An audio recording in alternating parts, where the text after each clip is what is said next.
Dans cette vidéo, on va voir comment créer un trou en contexte dans un assemblage. Donc, on va utiliser les fonctions d'assemblage telles que trou. Ce que ça nous permet de faire, c'est quand on déplace nos composants, les trous qui sont reliés entre différents composants vont suivre. Je vais vous donner un exemple. Ici, si j'essaie de faire un décalage à 225 mm, là, voyez-vous ici, les trois trous sont alignés, tout va bien. Mais si je retourne à un alignement de 200 mm, pour ma pièce, c'est que je la déplace, que je déplace le longeron ici.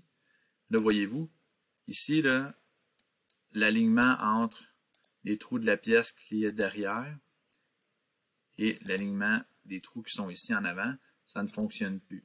Le trou qui est ici a été créé directement dans la pièce grise qu'on voit.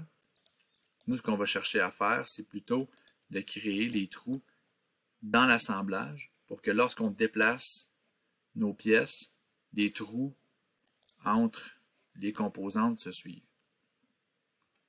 Donc, pour ce faire, ce que vous devez aller sélectionner, c'est ici, les fonctions d'assemblage. Nous, on va prendre le trou. On va aller choisir ici un trou déjà existant.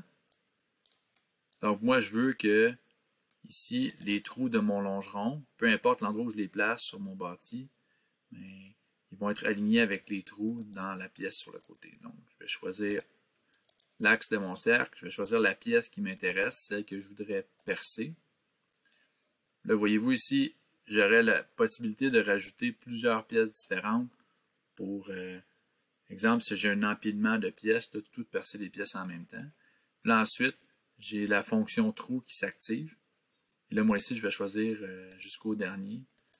Je vais faire un aperçu. Donc là, voyez-vous, ma pièce a été percée. Tout ça en assemblage. Et maintenant, si je déplace le longeron qui est ici, je vais dans mes contraintes, et que je le redéplace à 225 mm.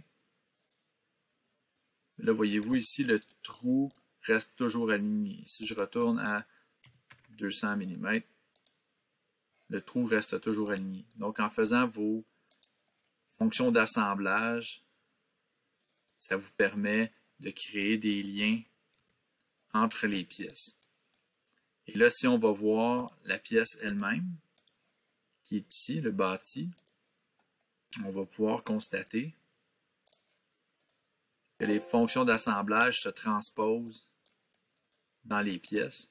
Et là, voyez-vous, j'ai un trou qui a été rajouté. Et si on regarde dans le corps principal ici, voyez-vous, les esquisses d'assemblage qui sont ici proviennent de notre assemblage principal. Les références ont été transférées dans ma pièce pour nous permettre d'effectuer des trous dans l'assemblage. Donc, voilà une brève introduction aux fonctions d'assemblage en contexte dans CATIA.